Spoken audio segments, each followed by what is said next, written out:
Hello everyone and welcome back to the channel again.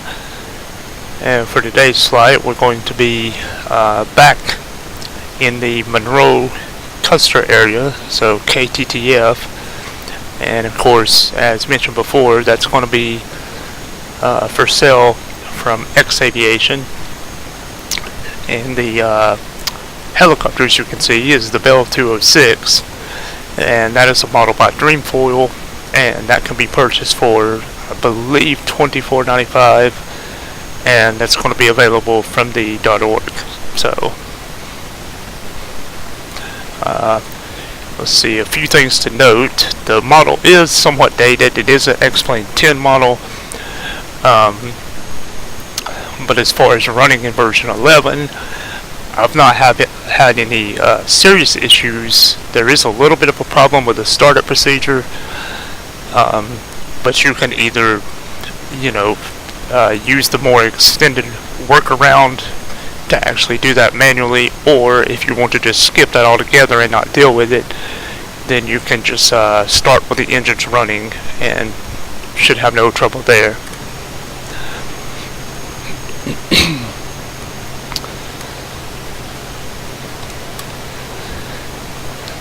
It is an interesting model. I rank it about probably halfway in the difficulty. I would say it's slightly harder than the Bell 412, but not quite as bad as say the AS350. And I believe a lot of that comes down to the fact of this being a twin blade design with a balance bar, which adds a little bit of difference in the RPM and the overall characteristics. But if you can basically learn to fly one turbine helicopter, the number of differences between two models is nowhere near the amount of things that they share in common. So they're going to be much more alike than they are different. So once you learn the basics, you can pretty much transition to any model with the proper training, with the proper information, and should have no problem really making the adjustment. So to get things started here, we're going to release the rotor brake and let everything spin up to the base speed, or the bottom of the throttle.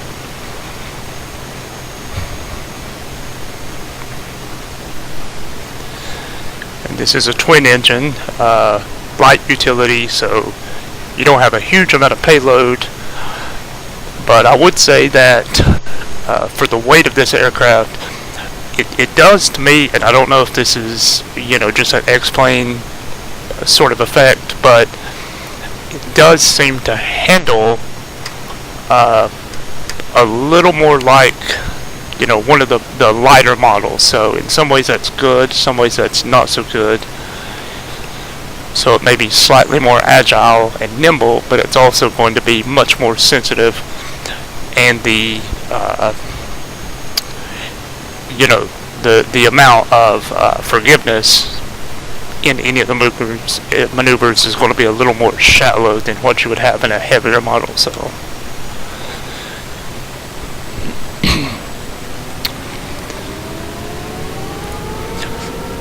I would say one in particular is the transitional speed of this.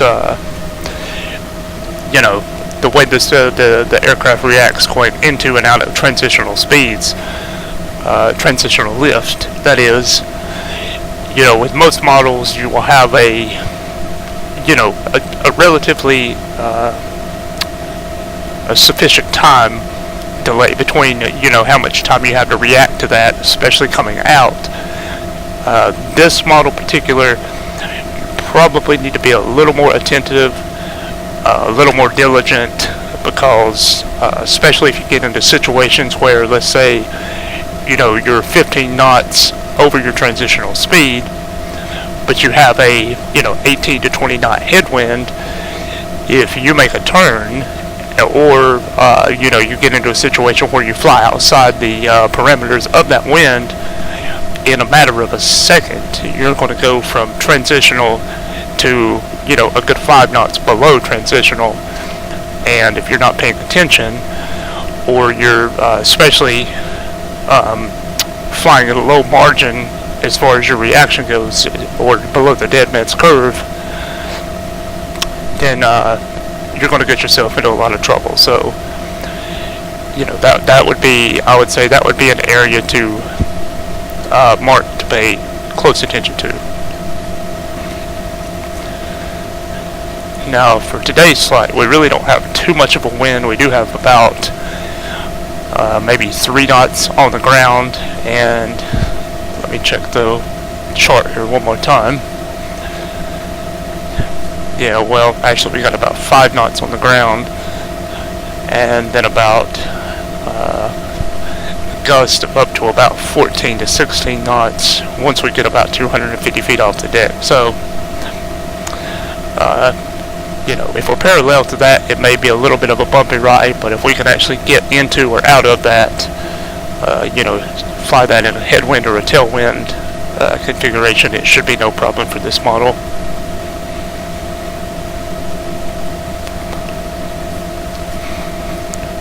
So I'm going to go ahead and get some left pedal ready here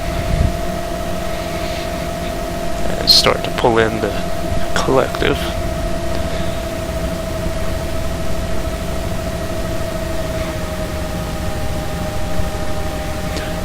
This helicopter actually has a really nice stance, so when you are actually taking off, you're not going to need a lot of back pressure on the cyclic. Pretty much just the pedal to counteract the torque and pull in your collective to get your lift, and that's pretty much it. It's going to be a pretty stable as far as your actual cyclic goes.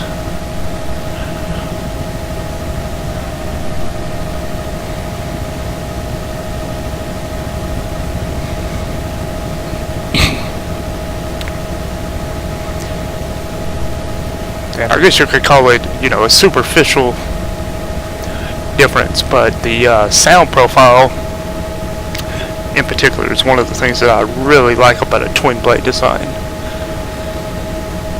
So something like an original model, you know, UH-1D, somewhere around there, that gives you that classic chopper sound. This model is also going to do that.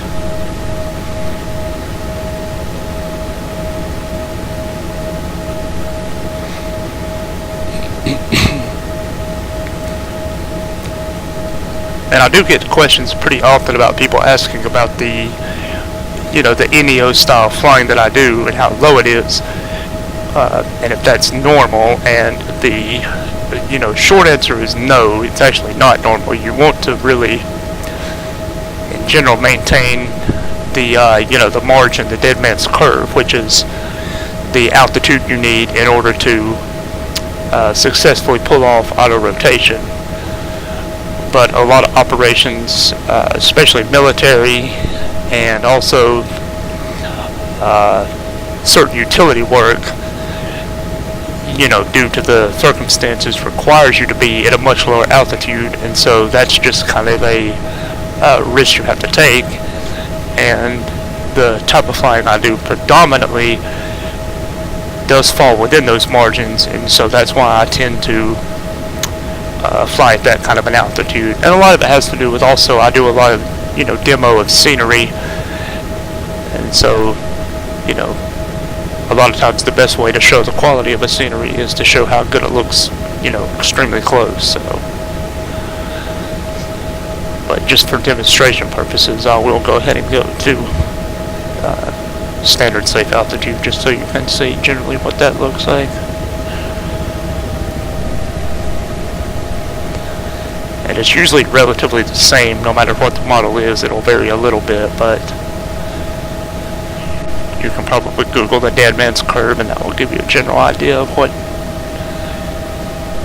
altitude that is for each particular helicopter. But more or less, it's the amount of, you know, the amount of altitude that you need in order to, you know, in the event of a failure of the engine, or, you know, the failure of the transmission, something like that, the amount of space you need to actually safely pull off an auto rotation.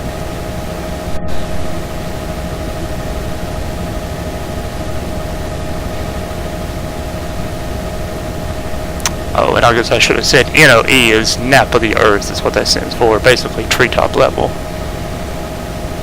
And utility work or sling loading is basically using a utility or a load hook externally, either manually operated from the outside, clipped, unclipped, or using some form of electronically actuated, automatic release from inside the cockpit. But generally, you have a hook, a joint that allows movement on the bottom, a cable, and then an apparatus closer down to the end that'll have both a normal release you can operate as far as to actually hook and unhook a load, and you'll also have an emergency release that will split the cable slightly above that and jettison both the load and the actual the entire apparatus, because a lot of times that fails along with the other system. So if you get into a bad situation and you try to unhook the load and it won't unhook, you can use that emergency release and actually cut the whole entire apparatus off. We are over speeding. I didn't even realize that. So that's what happens when you don't pay attention.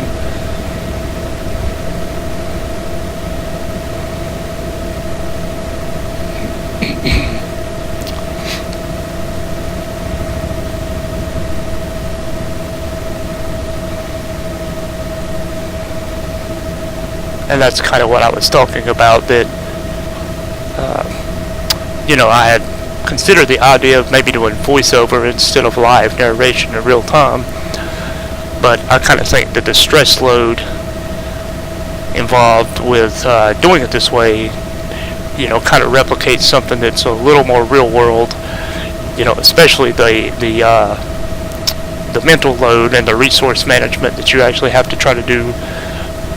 Because if you are doing sling loading, generally you're going to have the pilot. Sometimes you'll have a loadmaster on board, someone who actually is your eyes, but you'll also have a guy on the ground. So you have as many as 2 other people that you have to be in constant contact with while flying the aircraft in a safe manner. So doing this narration in real time, to some degree, adds a little bit of that effect, I think. So it may be sloppier, there may be mistakes, may get carried away, or as you saw just now, overspeed and make a mistake. But on the whole, I think it's more faithful to the real world experience. So we're going to keep doing it this way unless it becomes, too much of a problem.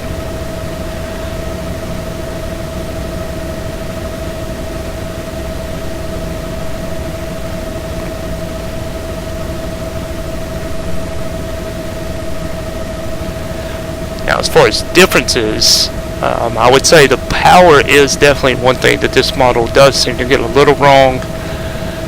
To me, it does feel a little weaker.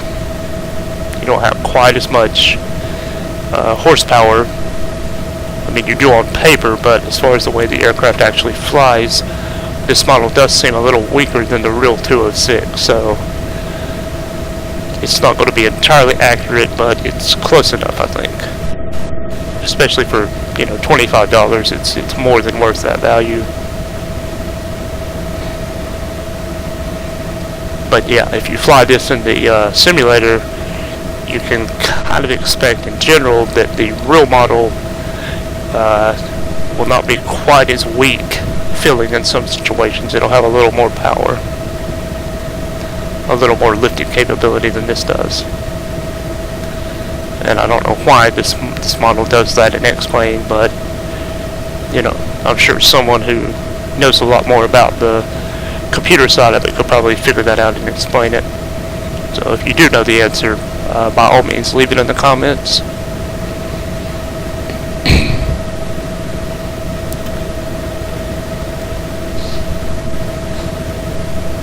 So KTTF should be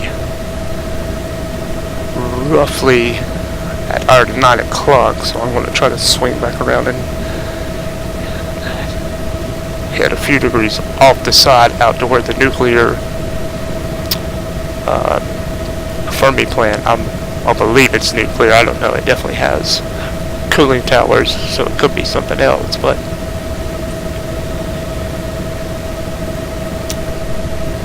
and then there's also some type of a industrial building off to the slightly ahead and to the right here, which I'm not sure if that's like a coal-fired power plant or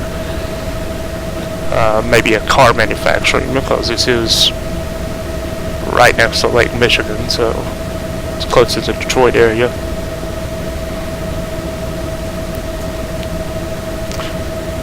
But we'll go take a look at both of them.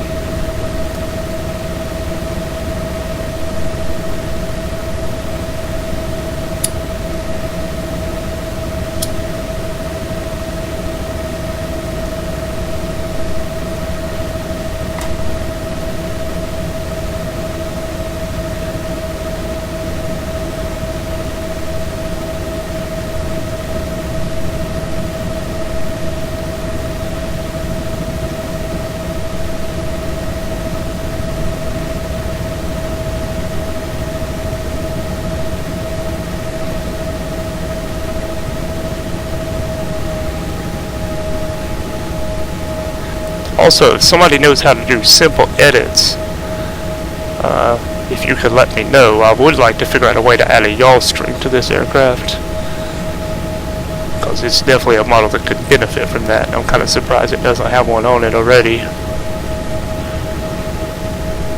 But the way it has this slightly offset perspective, especially in the PIC position, it does tend to skew the situational awareness slightly, so it would be kind of nice to have that yaw string. So if you know how to do that, let me know in the comments, and there may be some way to compensate you for your trouble. Yeah, that's definitely not a power plant, so I guess it's some sort of a, maybe an automotive factory.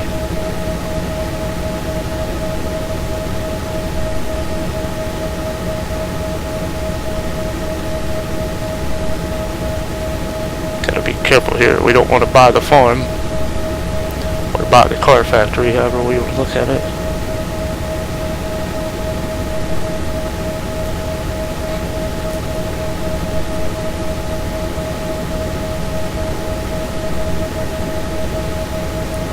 And we're actually not that far from the Canadian border here either, so if we were to hold this heading for maybe another 40 nautical miles, we would be well within the Canadian territory.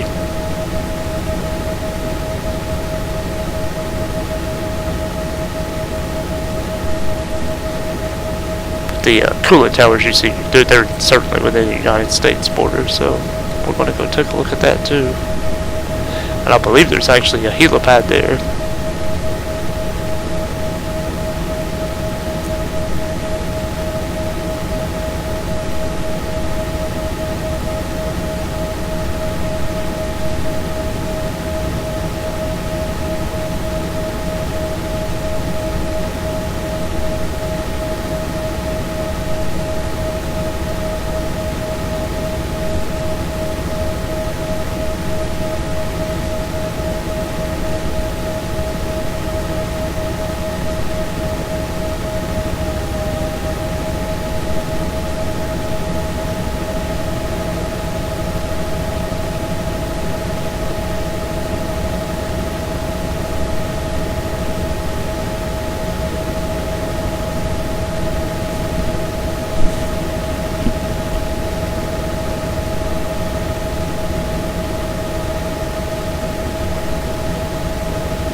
I believe that's the helipad there.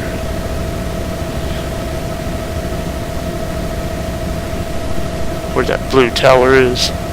Yep, there we go.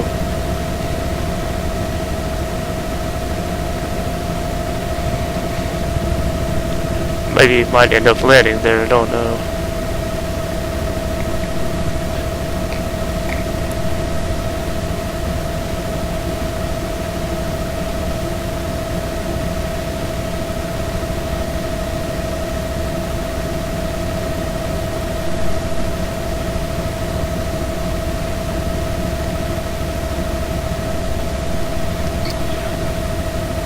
Maybe not permanent, but I may go ahead and go back and touch down just to make sure it is solid and not just a decoration or feature that's not functional. Because a lot of times the scenery will have things like that look solid but are actually not hardened at all. You can just fly right through them. I'm pretty sure these cooling towers are not that way, so we want to stay away from them. That'd be a quick way to dirt nap in this thing for sure.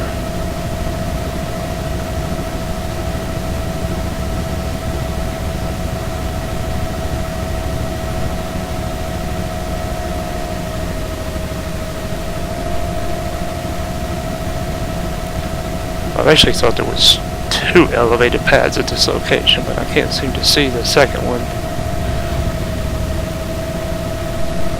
Unless it's on the other side of the building, maybe. Or it's actually on top of one of the buildings, possibly too. That could always be one option.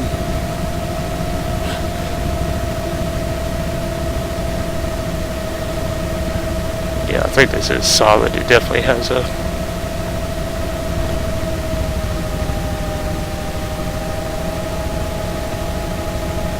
get a good look of it here. Because I don't want to have a tail strike on that tower if it's solid too. So let me actually go around here a little.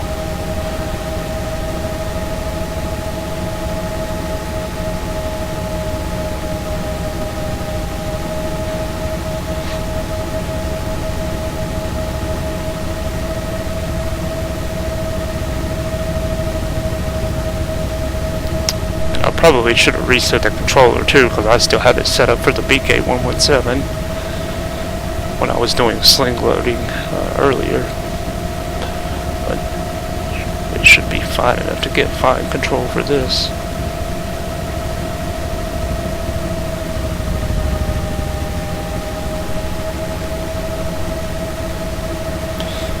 And like I said, I can't remember for sure if this is hardened or not, so I'm also trying to be a little bit careful with that too, in case it is it isn't hard, and we'll just go right through it and hit the ground here.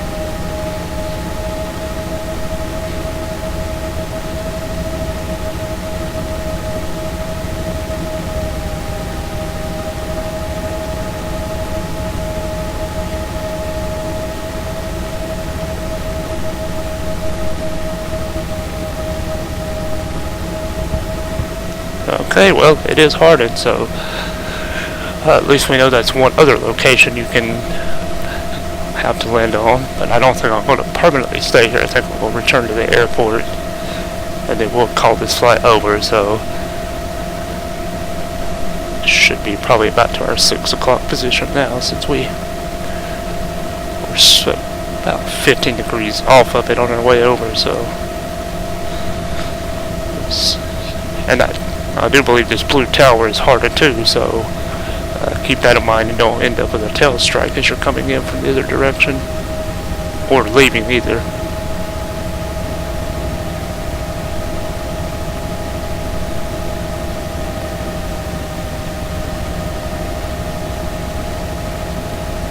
So let's head back to the Custer Airport.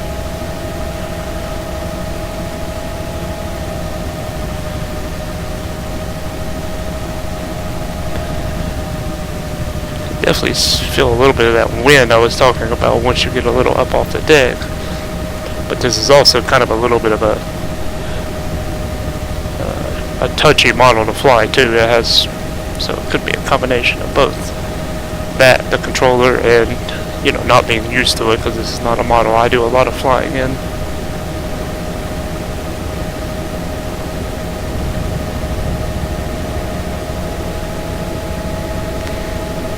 Plus, as with all the other videos like this, I'm sort of handicapped because I have to operate this microphone, the push to talk, with one hand while trying to fly the helicopter with one hand, so definitely doesn't help the situation that much. But I do plan on upgrading to get a better microphone as time goes on. It really depends on whether or not people really like the narration.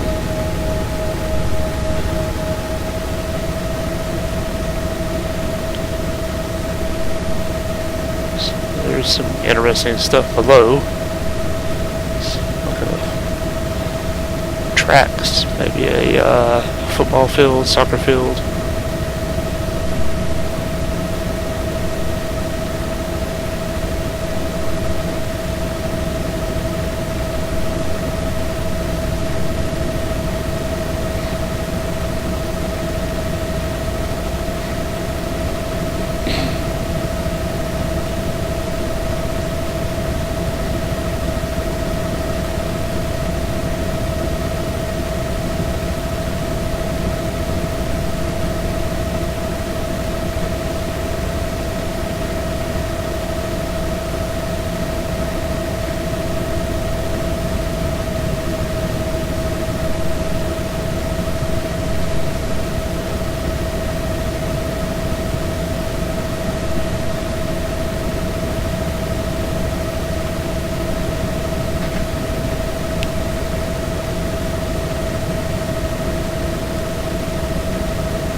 And I'm actually trying to adjust the controllers as I go along here, so the flight maybe will get smoother.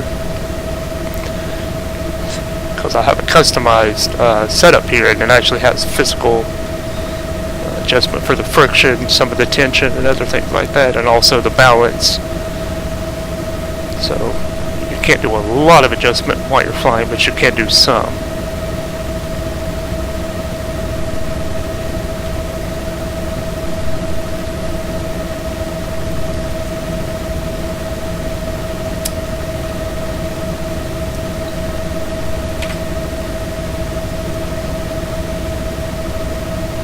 But that only affects the input itself.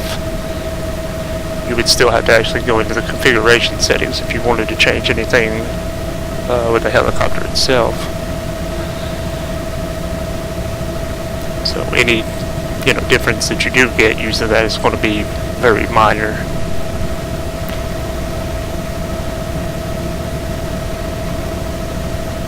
Should be coming up on the airport on the other side of this stand of trees. I believe we're parallel to the runway right now. Should be off to our right as we come over this stand of trees, at least.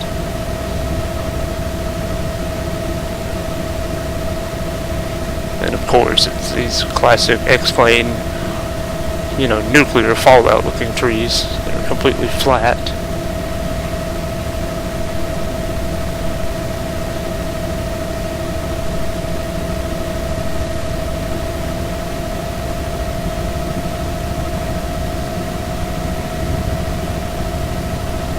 I think I'm just going to put it down in the grass here between the taxiway and the runway.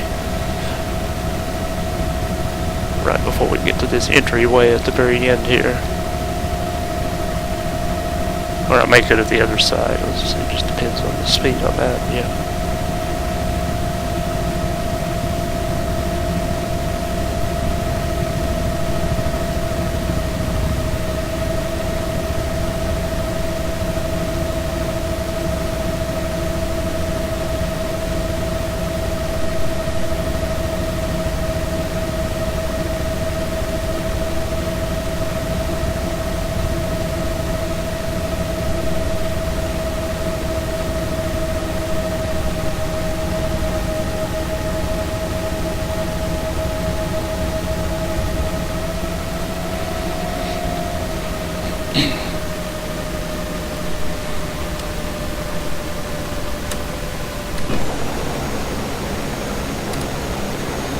Alright, that's going to conclude this flight, guys. I appreciate you watching. As always, if you have questions, comments, anything to like, you can put it in the comment section.